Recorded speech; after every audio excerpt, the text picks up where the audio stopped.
Here's one a little off the tech topic, but it caught my attention. American Airlines flight attendant requires stitches after emotional support dog bite. I don't know. I was just reading. I got to throw it in there because it's just, do you know what an emotional support dog is? Well, I shouldn't be laughing. Do you know what an emotional support dog is? Well, I have a vague idea. that's Otis, okay? Otis is your emotional. He gets me through the day. This is like you cannot go on the airplane without the dog because it's someone who has extreme anxiety. Exactly, because you can't. The dog calms you down because you can't calm yourself down. The dog calms you down, so now you can get on the plane. And this is how you. This is also how you can get around some of the restrictions, putting pets like right on your lap or in the seat or whatever in the cabin, because it's emotional. You see, so it's like it's a thing where the airlines have agreed to grant you that ability in order to maintain you as a customer. They say, okay, we'll put up, you can do this in certain circumstances. Not everybody can qualify. I don't know if there's paperwork, but there's certain restrictions around it. Anyway, in this particular case, a flight attendant employed by American Airlines was bit on the left hand, and she required 5 stitches. So she's in, I guess it's mid-flight because she got to go get it stitched up when she lands. So she got this open wound. I guess she can't really do her job properly. Maybe she had some bandages. I guess they have first aid, so she probably had it covered up. But that ain't gonna be too fun. Oh, it's a male flight attendant. Sorry, I take that back.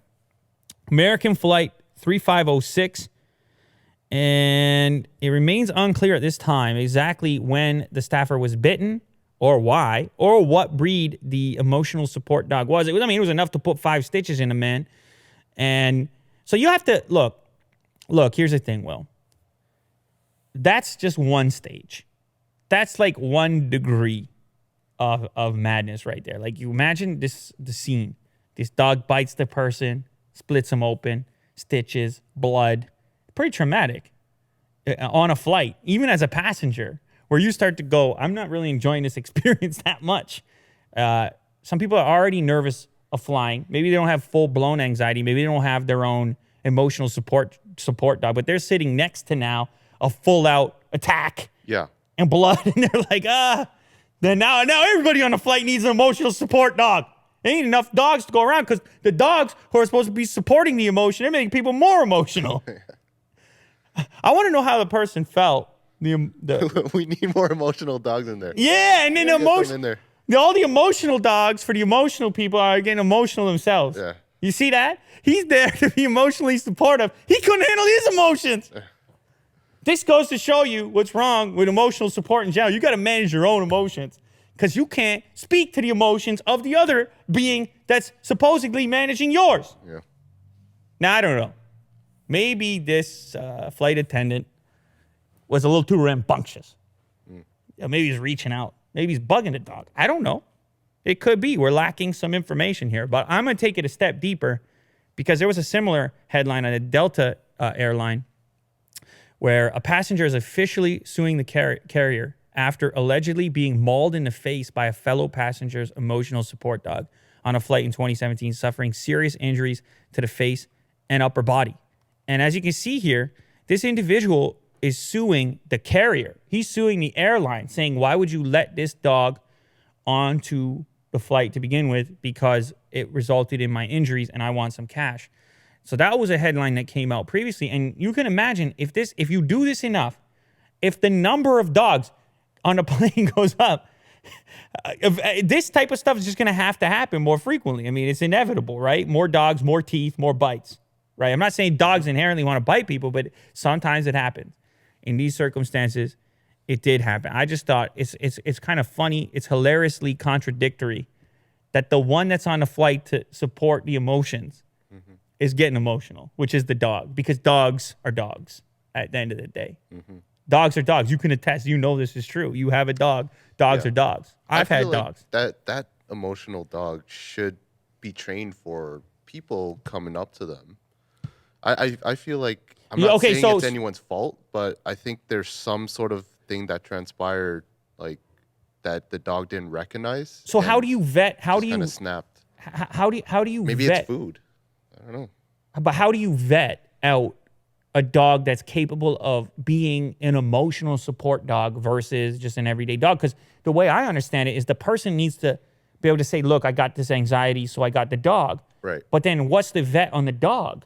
Like, it's any dog. You could just be like, this is the dog that makes me feel better. And then they're like, okay. Or is it like when you have a dog that helps a blind person where they got to hit the protocol? I think there's like a training session that the people, the dog should go through. Yeah, the dog go through like a couple weeks, I think.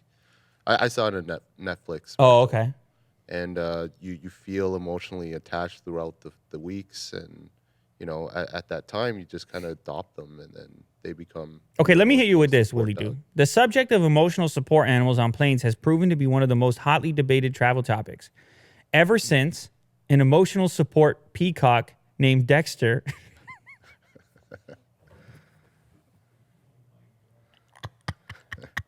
and his owner were rejected from boarding a United Airlines flight in January 2018. Do you see where this is? Do you see how this goes, Will? You see where you end up going here? You go into crazy land real quick. Real quick. This is my emotional support AK-47. Oh man. I apologize for that, by the way. This just caught my attention. I don't know. It's so contradictory from the jump. The thing that's supposed to be supporting emotions is not where you should be putting your emotions. Like, you got to get your stuff together, man. I don't know. Because ultimately, the thing itself, that's a lot of weight. That's a lot of pressure on the thing. You're frantic. Your energy, they feed off your energy, Will. You're scared. Mm-hmm. It's scared. The flight attendant's scared. Now you're putting it in this position to take care of you, essentially. And it's just a dog, man. But they're trained to do that. No, but that doesn't matter. You put them in like certain situations. No, I'm saying I don't think people have to put credentials saying my dog is trained. I think that they can arrive and say, this is my emotional support dog, and that's fine. I think you could say Otis gets to fly with you because they need to be certified, right? Somehow? I don't think so. Are you sure? I don't think so. I don't know. Look, I don't know maybe they're going to have more restrictions if these types of things keep happening, but dogs have the potential to bite people. People have the potential to bite people. The problem is you can't hold Mike Tyson. You can't hold a dog accountable. My point is a dog is not a person, so you can't hold them accountable. So who do you hold accountable? The owner, the airline. You see how squirrely it gets. Mm-hmm. If a person bit another person on an airline, you go, oh, well, that person just assaulted me. Yeah. Take them to jail. There's responsibility there. I see what you're saying. Who do you punish in this circumstance? Yeah. You just brought an animal on an airplane. Does that animal want to be on that airplane? I don't know. No one can answer that. Animals are very helpful. Dogs are very helpful. I like dogs, man. Dogs can pull a sled. They could support you emotionally, all the rest of it. But you put them on an airplane with a bunch of strangers and they bite someone, and I feel bad because, like, does that dog get put down now? I don't know. The dog's in a confined cabin. Man, my dog, when I was growing up, even in the car sometimes didn't like it that much. Panting and frantic. And I just think you're not really thinking about the dog that much in that circumstance. You're thinking about yourself more than that dog. And you're going, if I want that dog there, that dog's going to be there. Mm-hmm.